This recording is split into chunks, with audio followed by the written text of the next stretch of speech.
Blabberbrains. Welcome back to the season finale of the Blabberbrains show, and we are really excited to bring in our next guest, the legendary vocalist, author, songwriter. I mean, look, you're at this point in time, you're both legendary. Lacey and Josh Sturm, ladies and gentlemen. Let's give a nice big round of applause for them. Thank you, guys. We're one now. We've been married almost 13 years, so we're kind of one now. I get to take all of her accolades with me. Did it take 13 years to get there? Yeah, actually, it did. All of the 13 years. Okay, well, that's Don't awesome. you have to kind of combine your names like all the other famous people out there? Yeah. Power couples. What would that combo be? Joshy. It's not very cute. Joshy, no. Leish. Leishua? Maybe. Leishua. No, it just doesn't seem to roll off the tongue, guys. Doesn't. I'll have to try to figure something else out. Anyways, so yeah, it's awesome having you guys on. You know, these are crazy times, right? So we need inspirational people to you know, lift everybody up from the tough times that we're in right now. And you know, I can't think of anybody I personally know that's more inspiring than not just Lacey because of your life and because of your music, but Josh, you as well. You know, you guys, you know, doing the Reflect Love Back and everything. You know, that's really inspiring for everybody. But musically, I mean, you guys really are a team, and you've been a team for a while. So how does that work, like musically, when you guys are working together? Is it Lacey comes up with the idea, you come up with the idea? Is it split? Is it working together? It's because whenever I see you guys doing live streams, and it's almost just like, and you're doing just things off the cuff, and it just seems like so natural, and you're just like diddling around and stuff. So how does it usually work? That also took 13 years for us to do. We fought every time we tried to play music together. Well, first of all, we never played music together for like the first 4 or 5 years. No, wait. How long? Probably 4 or 5 years of our marriage, we never played music together. Wow. Things she did, you know, because she was leaving Flyleaf and I was quit playing music at the time. So it was an obvious thing. We just never did it. And then we tried doing it and had very different approaches, right? What's your approach? Well, I think our problem was we were both trying to follow the other one. Accommodate each other. And it was just so frustrating. I'm like, I'm trying to do what you're doing. And he's like, well, I'm not doing anything. I'm trying to do what you're doing. And I'm like, this didn't work. Follow the leader and nobody's leading type thing. And honestly, we fought every time. And then we finally figured out, she just, you know, had said that one day. And I finally figured, okay, I'm just going to play what I think is good. And if she doesn't like it, she'll tell me to change it. Yeah. Because I'd change it because I thought she didn't like it. She goes, why'd you change that? You know, and guitar down. I don't want to do this anymore type thing. It was not easy. Listen, yeah, lots of things in marriage are not easy. Writing music together and playing. Yeah, that took us at least 10 years to be able to like flow like that. And actually. And he's like, and I'm like, can you play this song? Like on stage, he's like, I didn't work that. I didn't practice, you know, like that song's not in the set. What are you talking about? I'm like, I just want to see you play it. On the stage. You're a freaking there are, you know, those of us that you know, we don't just know every single song in the whole entire history of the universe. It's just, you know, we got to learn certain things. Right.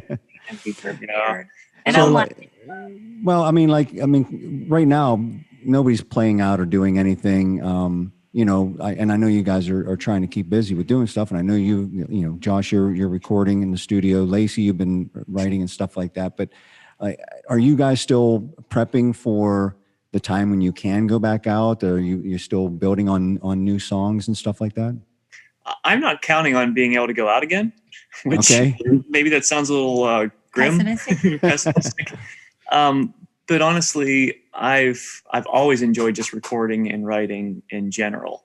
And so the touring part, I thought I loved touring, but I realized that I'm not as much of a fan of touring as I thought I was, especially having 3 kids. It's not easy. You know? And it's like, and so I think that we are writing and doing a lot of stuff right now, but I don't know that we're making many plans to be able to tour that. It's, you know, nobody can really make solid plans at the moment. Right. We are proceeding forward with music. As far as taking it to the live stage, I don't know. What does that look like?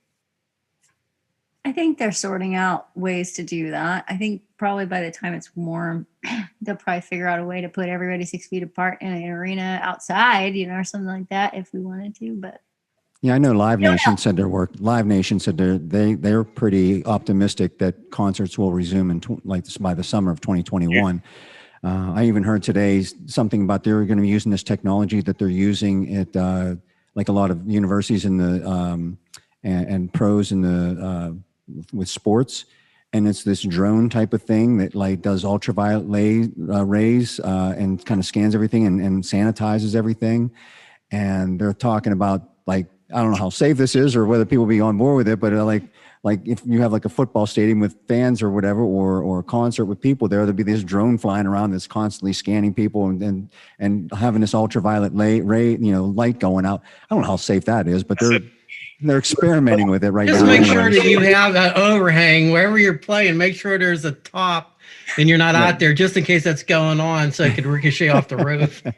Yeah, I was going to say there's going to be those people with like the tinfoil hats going. They're not going to my brain. Literally, yeah. There's a Portlandia episode. Literally, you have to watch it after this is over. There's a Portlandia episode where they talk about going to festivals and how annoying it is to park and all this other stuff. And you can just sit on your couch and wear a VR mask and fly a drone to the concert and get your own position. You can go there without being there. Well, what good is that? You might as well just watch the video on YouTube or something like that. That's just dumb. It's not too far away from what we're talking about here. Right. I don't know. Whatever.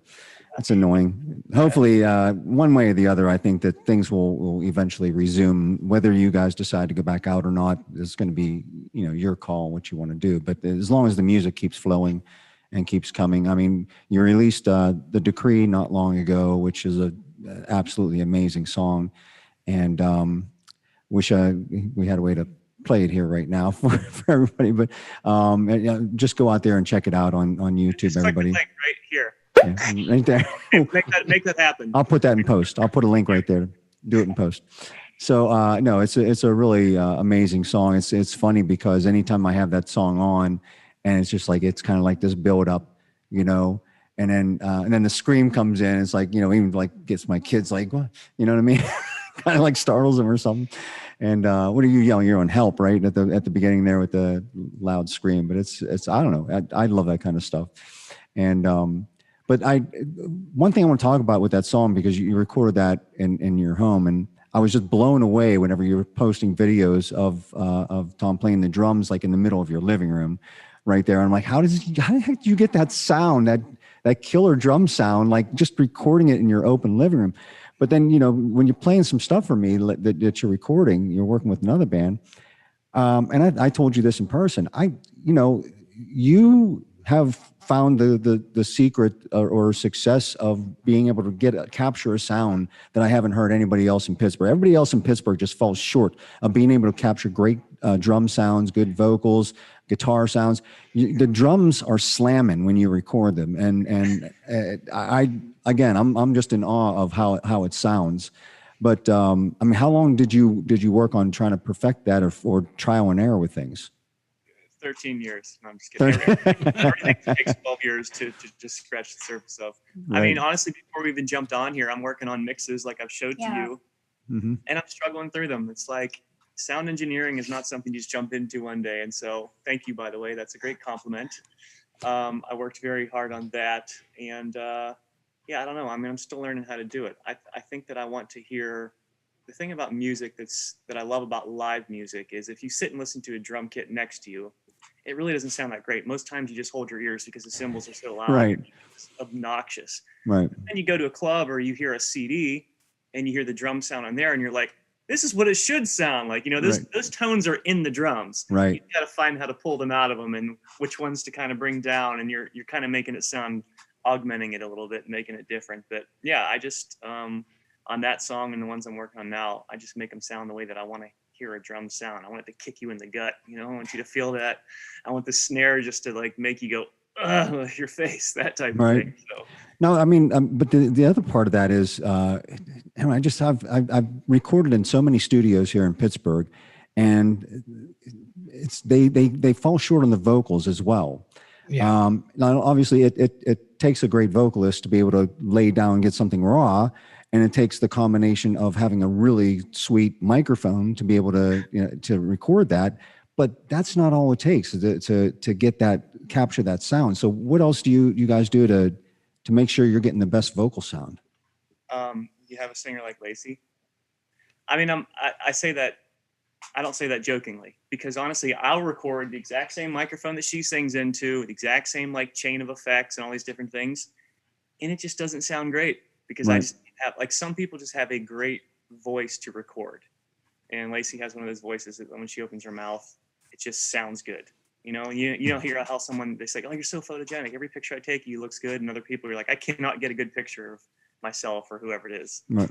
I think it's the same way with vocals. And so I don't know that that's so much a critique of Pittsburgh studios or maybe just a person's voice or something like that. I think that she makes it easy. When I record her, everything sounds good. Maybe it's the fact that you've been out of the area and she's not from Pittsburgh. People like me go into this, they're like, well, I want to try to get it to sound like him. I'm from Pittsburgh, and that's where they screw everything up. But it's true what Mike says. I could be listening to the radio, and it doesn't matter what the band is. If it's I could pick out a local recording just like that. I'll be listening to the local station, the X, and I hear a song start up, and I could go to somebody next time, I'm like, this is a local band. They're like, how do you know it's a local band? And at the end of the song, local band, so-and-so. And it's always that same thing. It's that drums sound like they're, in not on the other side of the building, and the vocals are just sort of flat, and the guitar is usually super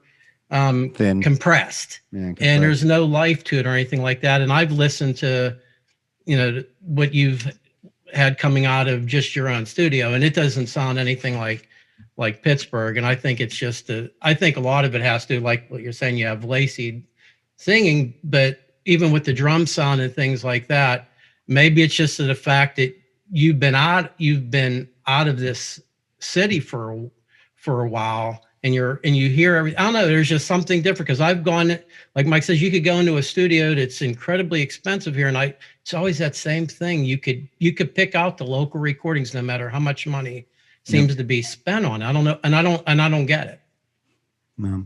And I'm sorry, I'm going to be asking questions the stuff that I want to know, because our people watch this show, they're probably in the same vein, and I'm asking questions that everybody knows the backstory of everything, and the stuff that you can just go on the internet and find the answers for. I don't want those answers. I want some of the technical, juicy stuff.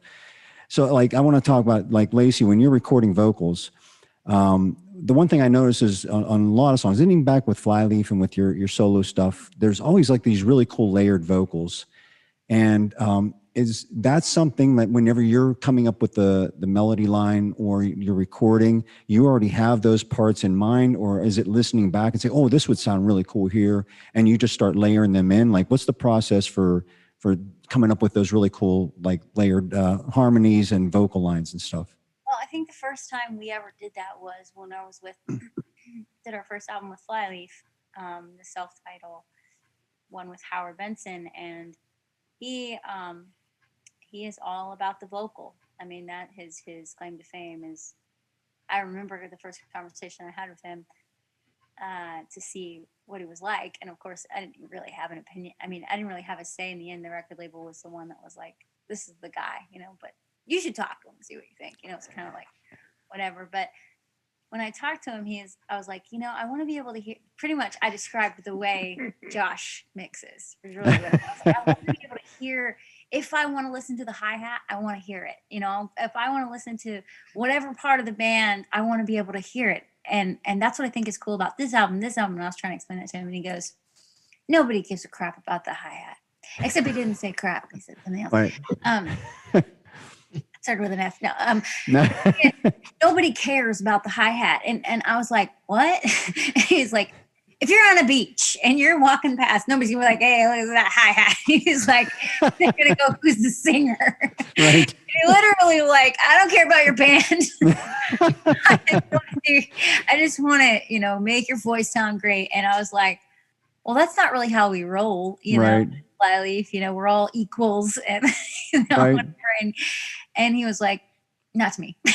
No, I was like, okay, well, but when I got in the studio, I could see that the time he took on the vocals was really his main thing. Like he pretty much, you know, like he was the one that came up with all the layers, with all the, you know, not necessarily, and some of it was ridiculous. Like, I'm like, there's no way I can sing what you just played on the piano.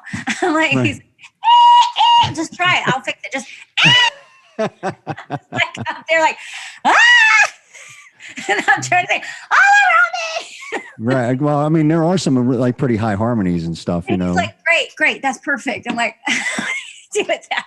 So honestly, just to give him credit, all the layers you're talking about really is what it started with him, you know, Right. and him deciding. And I'm like, first of all, when he was talking about it, I'm like, I'm never going to do that on stage. Like there. And I was real protective over our live show. He goes, do whatever you want, you know, Right. whatever you want on live. But this Yeah. is not going to be live. Like, make it be a unique experience live. And I'm like, I will, because I'm never going to do it. And so Yeah. the songs never change. Like There's a give and take on that, and I understand it. And as a you know, musician, producer, and a fan of music, I understand both sides. I like when you're putting it in recording, it's there forever, and you want it to be as perfect as possible. And it doesn't matter whether that can be replicated. You know, so many people think they got to go out and be Boston or Journey or something like this and replicate that sound live, which is really cool if you can do that. But it's also okay if you just say, we're a rock band. We're just gonna, when we get on stage, we're just gonna rock it out. We're gonna do it the way we're gonna bring you a live experience. We're not trying to make it seem like you're listening to the record when we're playing live in front of you. So I understand that it's okay to go do that in the studio, because, you know, if you have all these different, you know, parts that you're singing, you know, layering in behind you, but you don't have those people on stage doing that with you, it's fine, because when the majority of the time people aren't going to be watching you live, they're going to be listening to the stuff that you have, you know, recorded in the studio. That's So, what Howard's trying to tell us. right. And all we ever heard was, we're not listening to our album, we're just hearing us live, you know? Right. So our experience is, well, we're going to play what we want. And it was never the same. Not with Smear, Pat, Jared. James is probably similar to Right. same. I never sing the same.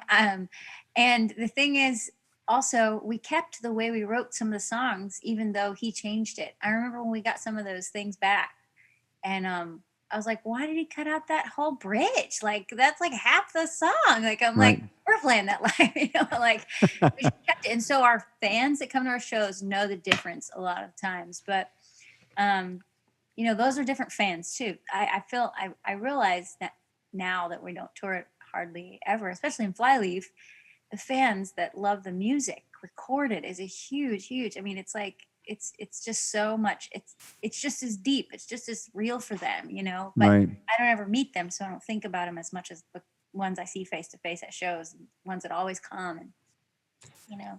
Now, how much do you think that you've gained new fans from your solo stuff, or do you think that the bulk of those are carryover from Flyleaf? Or maybe it's the other way around. Maybe you have a lot of new fans that are just experiencing you. You know what's weird is, I feel like this is something I feel like God did, you know, because I was put Flyleaf and did not plan to sing ever again on stage. Like, I was Right. not trying to pursue a music career. But again, you know, when I was, you know, a little of my story that everybody could find on the internet, when I was 16 and planned to end my life and had this encounter with God on that day, I knew that not only going from atheist to not believing there's God and it's all random accidents, to like, God is real. He created us all and he's intentional. And that was really clear to me. And it was the fear of God was, I had the fear of God. I was terrifying to be an atheist in front of God. Right. It's just like, obviously any, you know, created being in front of your creator, if you ever thought about that for any length of time, it kind of bothers your mind just thinking about it. But actually experiencing that for me was like, okay, I realized I didn't choose to be born, and that was your idea. And so, okay, what am I doing here? And that's kind of the seasons that change in my life. I have my own ideas, and then I always, in the end, I'm like, okay, so what do you think about this idea? or he'll show me, you know, like, well, Right. that's working out. But with music, particularly after I left Flyleaf, I did not think I would be back out. And the first time I was on a stage again was telling the story I just shared. It really felt clear that even though I wasn't going to do music, that I needed to say yes to something that I didn't think I would do, which was tell my story. Franklin Graham asked me to come and tell that story of how I was suicidal. A lot of kids struggle with depression and suicide. And at that time, I was home with my son. I think, I don't figure out how old was that? Joshua? So a year and a half, 2 years. Wow. And he's like, we're going to do 5 shows. We're going up the Mississippi River, and we want you to come tell your story. You know, we'll give you 15 minutes, 10, 15 minutes. And the weirdest thing is, like, that was a brand new audience to me. Right. And I didn't know how to talk. I'm like, what do I do with my hands? Like, can I just have a guitar? Hold on. How many months? Like, 2 months. Right. When I sing a song, I'll just sing a little song. So I wrote a song for that purpose, to actually tell my story. So I could talk if I had a song to get me going. Right. So I wrote the reason. The reason, yeah.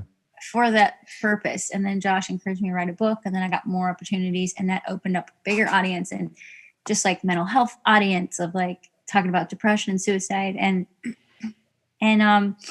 that rolled into us doing another album, which probably did pick up new fans, but the most random fans show up at our concerts, and they're so broad. I mean, Franklin Graham's audience is broad. Right. You know, it's like the most random people.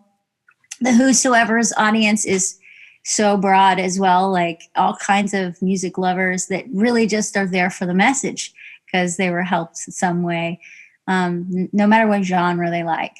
And well, I want to ask you about the Whosoever's real quick. And I know that a lot of people know about that organization. Some people don't, but it's still going pretty strong. But how did that all get off the ground? I know that you and Brian Head Welch were involved, but like what was the nucleus of that idea, and then how did it spring out to do what it's doing today, which is doing remarkable work? Well, we had done Family Values tour with Korn and the Deftones. On one of our first big tours, I guess. Actually, it wasn't one of our first big tours. It was like right in the middle when things were going really, really crazy with all around me and stuff. But so I got to know the Deftones guys behind the scenes a little bit, and particularly Chi from the Deftones. Very spiritual guy. He's a bass player. Mm-hmm. And always wanted to talk to me about spiritual things. And I didn't really take him that seriously because wasn't sure if he was sober sometimes. I'm just like, do you really want to talk about this? Like, and I felt like he was kind of, and everybody did this to us, especially me, sort of pick on you because of your faith. Not just your faith, but just like, see if it's real, you know, right. Kind of like, you know, always wanting to, you know, do something that sort of tests you, you know, like the singer for Korn would always be like, Satan loves you. I'm like, Satan's a liar. And he would always say that before he walked on stage. I'm like, Jesus loves you. Yeah, that's funny. It was just funny. The little things like that, but particularly Chi. And we talk about God and the afterlife, and, you know, if there's a spirit, you know, and stuff, and Buddhism, and why you can access the spirit realm when you're in a Buddhist and you meditate, and what does that have to do with, and all these questions. And it was crazy because then he was in a car accident a few years later, and I had toured with P.O.D. earlier too. One of the most amazing moments meeting Sonny, and I was a dork. I was like so dumb. I was like, oh my gosh, there's Sonny from P.O.D. I was like, I don't know what to say. And I was so starstruck. He is intimidating because he's so peaceful and so powerful. Like right. Peaceful, powerful people, literally like Jesus person, like the lion that loves you. And you're like, right. You know what I mean? He's so kind and so carries such authority, such weight, just from the respect he has in so many realms, rock, and just anyway, meeting him was a big deal for me. And he was like, "Oh, that's so cool." You know, I'll just tell you one quick story about Sonny. It that I think is so funny. They were all getting tattoos. There's a tattoo guy came out on the tour. We were touring with Stained, I think. And he said to me one day, he was like, well, are you going to get a tattoo? And I'm like, well, I don't really have money to get one. Actually, I can't afford one right now. He goes, well, listen. And he got real serious. Like, if you want a tattoo, I'll pay for it.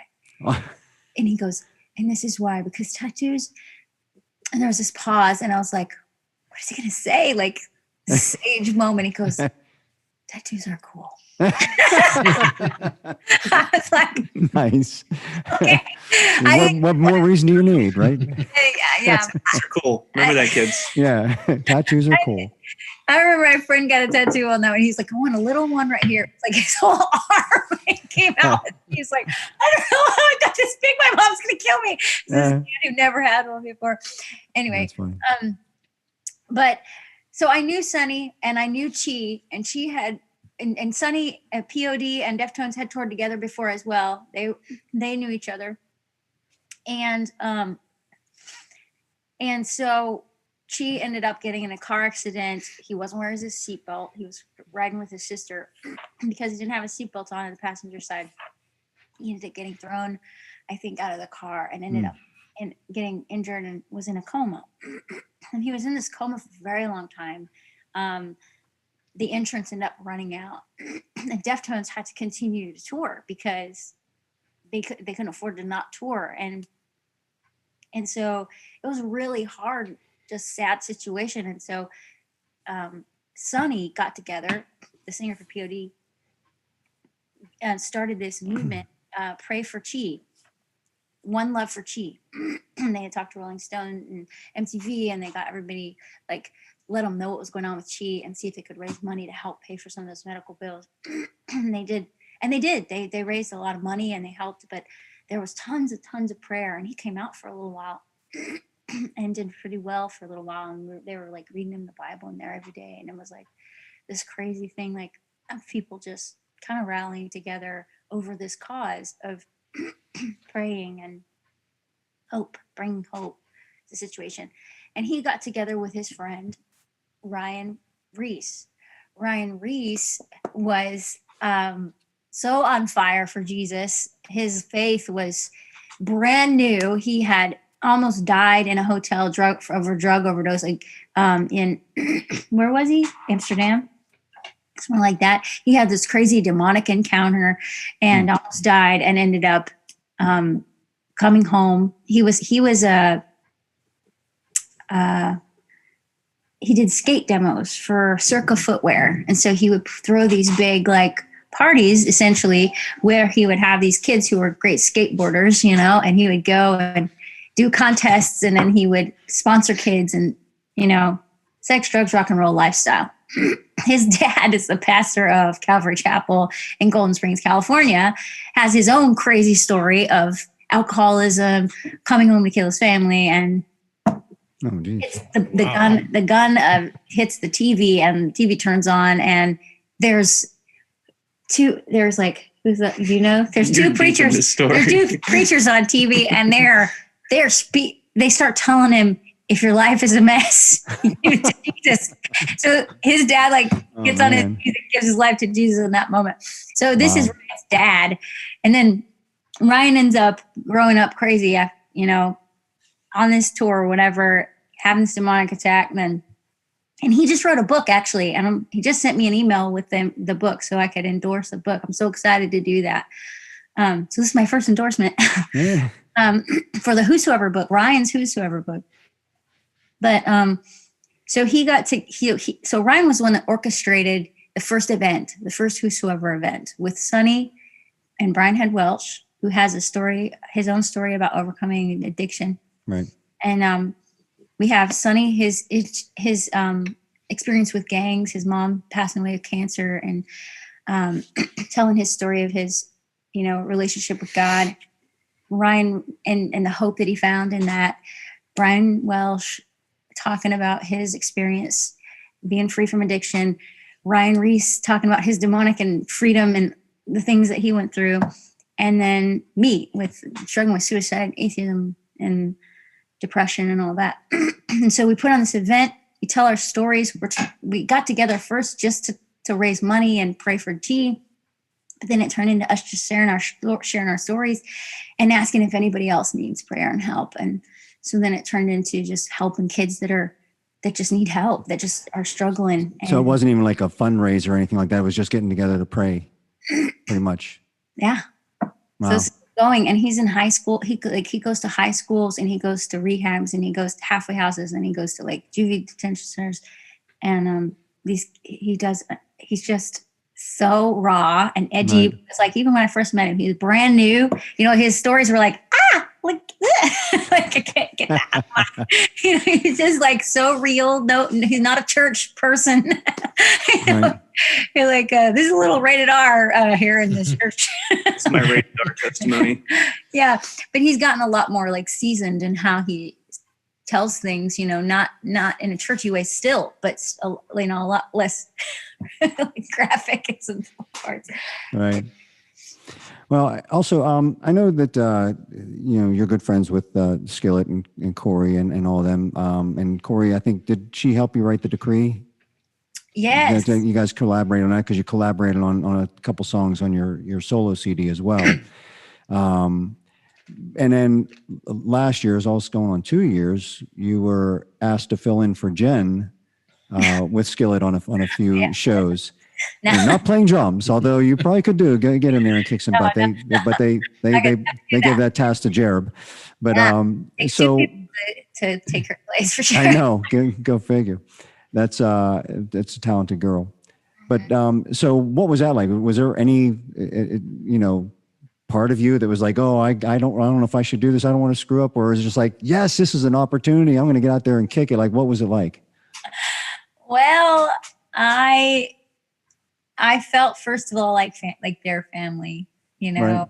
already.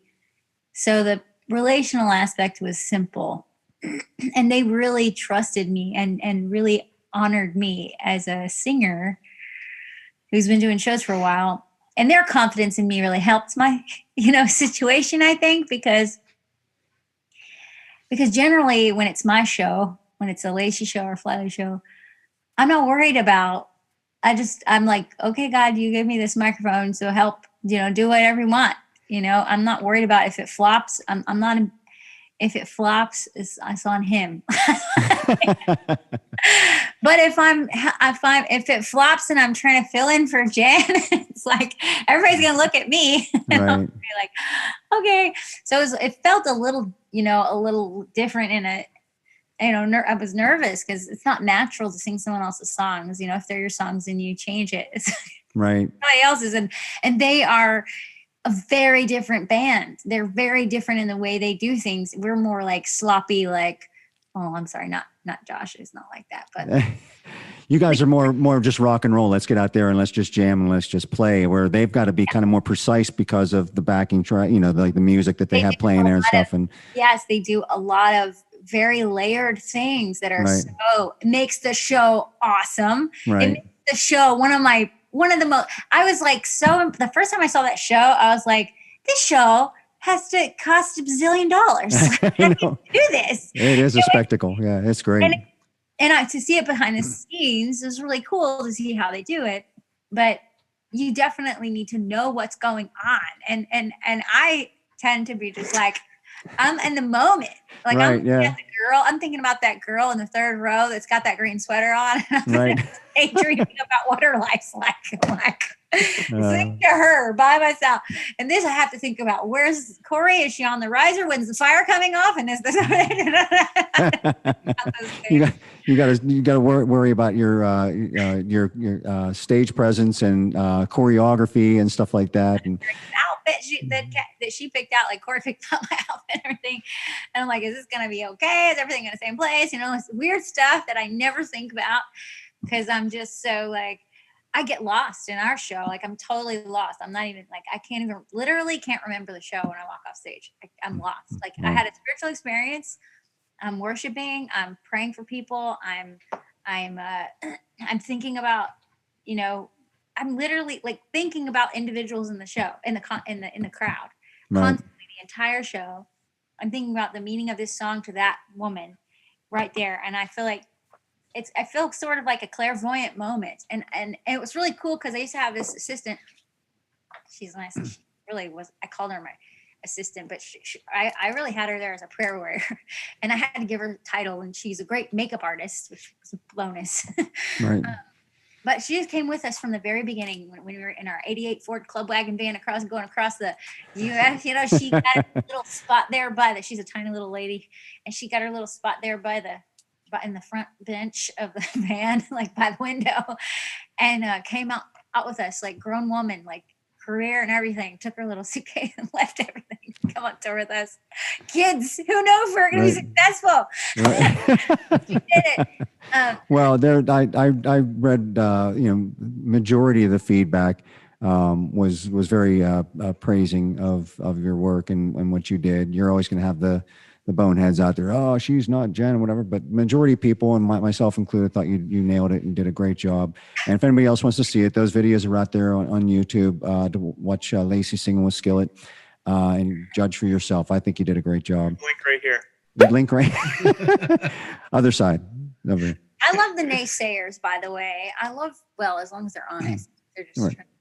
Yeah, but I love honest people. They're I love it. Well, let's speaking a little bit more of Korey and stuff. Are you guys? Is there plans to collaborate anymore on new material, or no? Right, not right now. Lacey and Korey are like a writing. It's ridiculous how quickly. Like, they wrote 6 songs. We've only released the Decree. We're about to release the second one and third one. But like, they wrote 6 songs in like 3 or 4 days. It's like. Yeah. They're a dynamic duo for sure. And so I think it'd be cool. To do that, but it's also cool too. We tried, like on Life Screams, we did 3 different sort of sessions. We did Lacey and Korey session where they wrote together. We did a session with a guy named David Hodges. He used to play guitar in Evanescence back in the day. Mm-hmm. He's a producer out in LA, a writer. And then we did stuff where it was just our band here in Pittsburgh in the basement, Nirvana style, in the garage, just throw the amps on and just see what comes out. So like, the other 2 are very calculated, official writing sessions. Yeah. And the other one was just like, let's just jam and see what happens. I think the only song that came from that we used was Rot. I think that was the only one that was actually from like those sessions there, but the rest were mainly for that. So I like kind of spreading that out a little bit so it doesn't have sort of the same sound, you know what I mean, throughout the album. Right. Yeah, it's Korey is definitely I would say she's a genius. I think that is probably the best way. She knows, she hears things in her head constantly. She constantly has songs going in her head. She wakes up with songs in her head. Wakes up and looks like she's going on stage. Like, she is.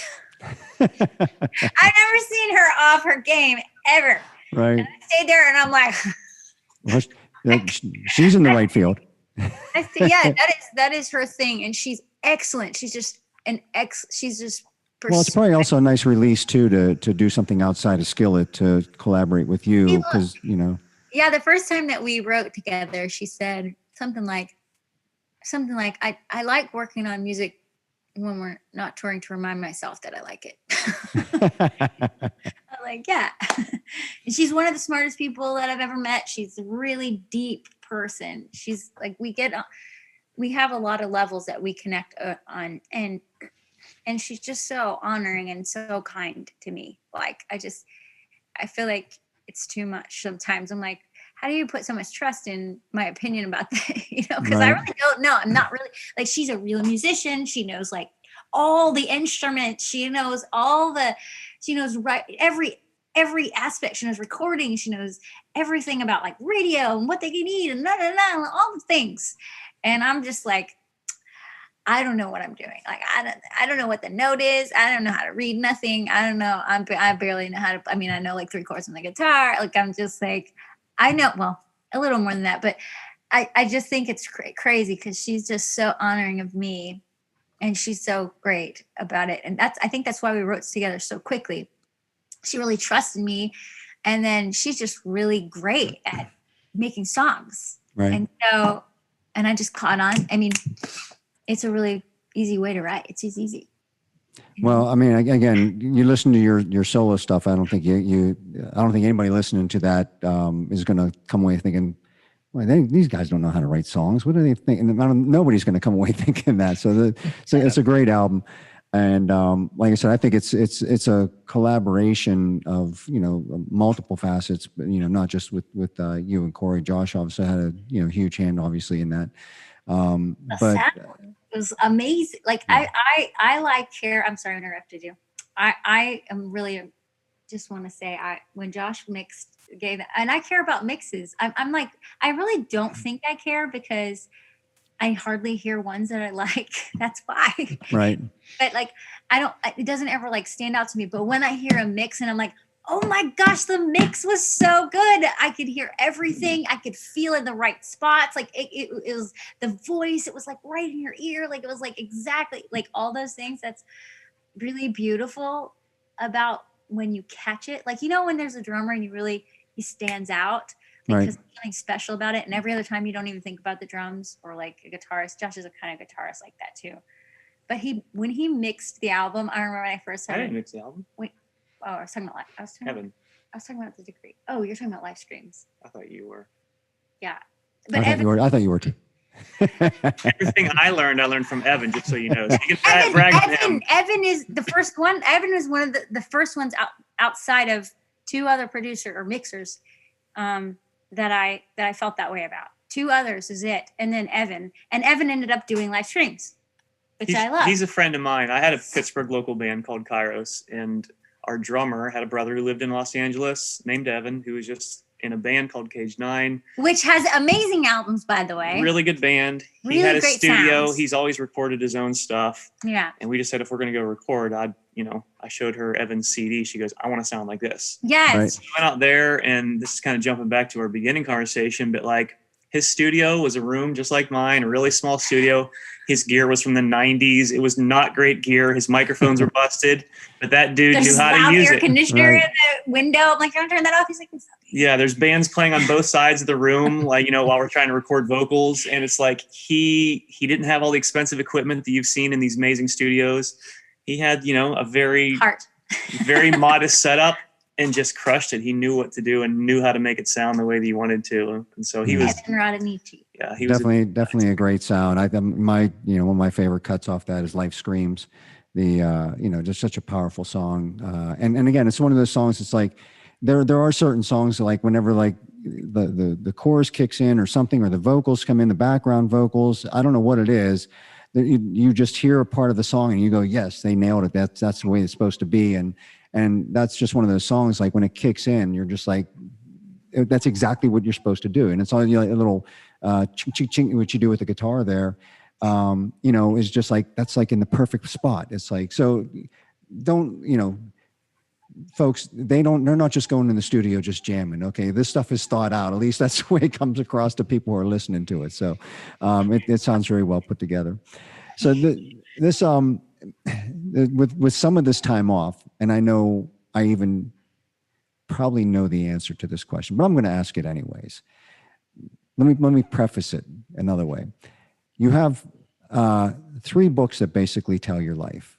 You have The Reason, which is your early life and childhood and how you were saved. And that talks about, the formings of Flyleaf and with meeting of Josh. And you have The Mystery, which is about relationships and about how tough relationships are and about how there are a lot of work. And then you have The Return, which just talks about basically it. I look at all these are like instructional books, you know what I mean? It's instructions on how to live your life by returning the love to God that He has given to you, and how to live your life with, everything you do should be showing love towards God. And so with some of this downtime, is there a need for a 4th book? Are you thinking about a 4th book? Look at them. That's the perfect answer. 4 and 5. 4 and 5. At least. Yeah. I don't know. Listen, writing a book. It's stressful for Josh. It's hard for me. I'm not writing the book, but like when Lacey had to go through her childhood and all these, really deep emotional things, like she has to work those things out and relive them so she can capture them. Like it's a big deal to do that. And same thing, her second book where she had to talk about her first marriage and her divorce and all these different things. And, it's a messy situation when you're like going back through the stuff that you came out of, right?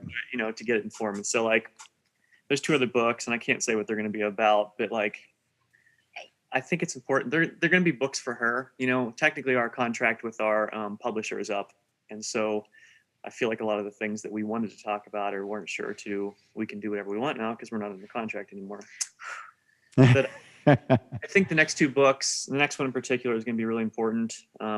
If no one else, just for Lacey. And I think that's how all good art is. If you're making art just for yourself because it's something you would like, generally other people are going to enjoy that too. You know, yeah, absolutely. We've never made music or art or anything to please other people, you know, and I think that there's been times where we've had to do that. When? With Flyleaf, but not us, right? Well, I doubt that whether you set out to write a book that's going to be inspiring or instructional, you know, I think that if that's just something that naturally comes out of writing, you know, just know that I think that when I've, at least the feedback I've gotten from other people who have read your books and stuff, that's what's happening. I mean, people are getting inspired. They're getting, you know, basically good instructions. Oh yeah, I never thought about it that way before, or whatever. And, you know, that's the way kind of like I looked at the return, is, you know, I looked at it as an instructional way to live my life. So it's very helpful. Well, it's interesting you said it that way, because originally I wanted to call it the stewardess, but then they were worried that people would think it was about money. But it is supposed to be about recognizing life as a gift, and how did you use it when you face God? What is he gonna, you know, like, what did you do with, like, you could face him tomorrow. What did you do? I mean, people are dying all around me right now. It's crazy. Like every time I turn around, there's somebody at a funeral or something is going on. And so I'm having to talk to my kids about this almost every day. Like, about, yeah, tomorrow's not guaranteed. If you face God tomorrow, what are you going to say? When you come out of this body, you're going to be in front of your creator. Right. And what do you do with the gift he gave you? And so what I wanted to share, and what people ask me all the time, like, how did you become a rock star? How do you do this? Or how do you do that? And really all I do is just try to say that, like, okay, God, thank you for a new day. How can I thank you?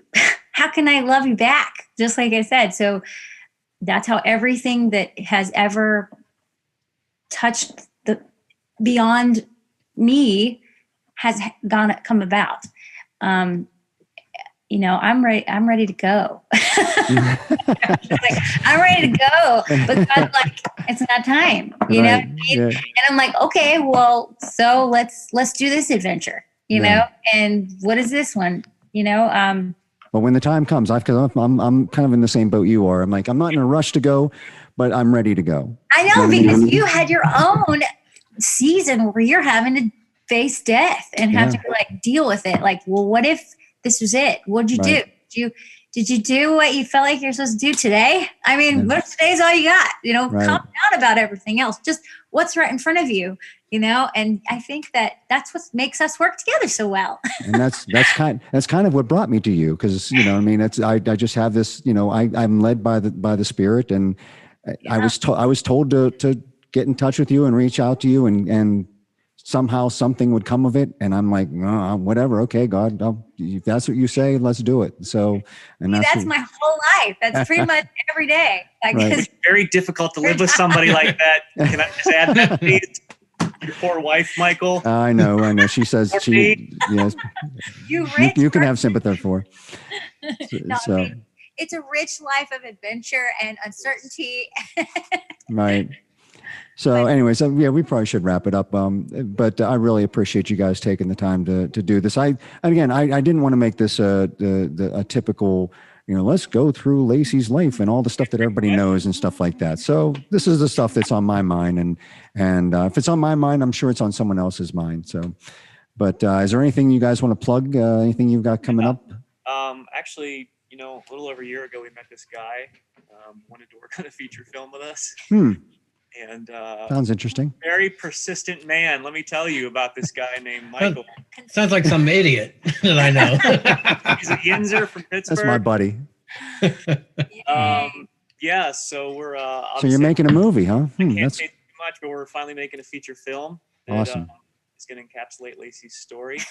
3 books and one. No, I don't really know. Maybe it's a trilogy. We'll see. We finally agreed could be a trilogy. Can't mention the name yet, but we agreed on a director, and excited. We've got a great team of people all coming together, and so yeah, that's exciting going into the new year with everything in place. So anybody that's been, I know that we've been teasing this for almost 2 years now or something going on that. So you're like, what's going on? What's going on? These things take time, people. They really take time. Trust me, we're still working on things. It's still coming and things are progressing and moving forward, but these things do take time. Some movies take, 5-6 years to put together, but hopefully that won't be this case, but you never know. But, so how about anyone else? You want people to keep in touch with you on social media at all? Would get your Instagram is official Lacey Sturm, right? Official Lacey Sturm, Instagram. Most of them are official Lacey Sturm. Twitter's just Lacey Sturm. And Joshua Levi Sturm for you. Joshua Levi Sturm, yeah, you can follow me too. I forgot. Yeah. Well, hey, you guys are a pair here, so why not? Let me ask you a question. I'm thinking of making the studio legit. And actually starting to take on clients. There's one right there. There's one right there. There we go. Over here. Hey, Mike, you got my wrong name up there again. It won't show. Don't worry. Okay. I'm actually looking to start. I'm actually doing an acoustic single here in early January. But I'm looking to do an acoustic EP. Of like four songs, sort of have a story. They're all sort of related, and it's just going to be called Just Me. It's just going to be me and an acoustic guitar. I'm a local guy here. Obviously, you could tell from my accent. I'm here originally from Pittsburgh, but I've been doing on even my musician page, and I've been playing for years, but I started out at 0, and 36 followers. I got like 2,700 now. But the last thing I did with just a cell phone and me playing a song about if I met somebody who found out they were dying from cancer, it's got over 19,000 views just from my cell phone. So I'm looking to roll with that because people are actually paying attention to that. Versus me, turning on a Marshall and pulling out some of my electrics and doing that. So, I mean, that's really something that I'd like to get started up in February. And I've been talking to some of the people around here, and I actually was contacted by somebody that I'm doing the single ad actually want me to promote his new studio, but it sort of gets back to the whole sort of thing of, is it really of something that could be radio play because of the sound quality? I have some really nice guitars, and Martin D35. I also have a couple of the triple O's, the 16 to 15 series, and I'm just looking. I don't expect it's going to take 1 million hours, but I'm looking for somewhere, good to go. Maybe even have a good story behind it. Maybe get some people to pay attention, and hopefully it'll like it. I think it's actually going to be pretty good. That's awesome. Well, is this also a call for clients? Do you want people to contact you if they're interested in studio time? I'll set that up officially when I'm ready to pull the trigger. We'll see. Okay. I'm mixing my first album because I've done mostly singles up to this point. Now I'm doing a whole album. Like, they all have to kind of sound similar, and it has to be consistent. So, well, why don't we give them a shout out, because we know who the band is. Why don't you give the band a shout out? Go ahead. So the band's called The Unexpected. Walker Clark is the leader of that band. He's a friend of ours. It's our manager's son. They actually came on tour with us, did some shows. If you guys saw us on that one tour. And the music sounds slamming. It sounds great. It's really great. It's coming from Josh. Anything he does is so good. Come on. All right, guys. Well, hey, I hope you and your family have a wonderful Christmas and a blessed New Year. Of course, I'll probably see you before the New Year. We know we're going to see each other before the New Year. But anyways, thank you so much for taking the time to come on the show. We also want to thank our other guest, John Elefante. And thank you guys for making this our first year doing the Blabber Brain show. Pretty awesome. And we're looking forward to season 2 starting next month, somewhere along the line. And so anyways, everybody have a healthy and safe and happy Christmas, New Year's, Kwanzaa, Festivus, Hanukkah. Happy all those other holidays, things. just Happy combine it all in holidays, one. Happy birthday, Jesus. All right, everybody. We'll see you later. Have a good one. You guys, thanks. Thanks.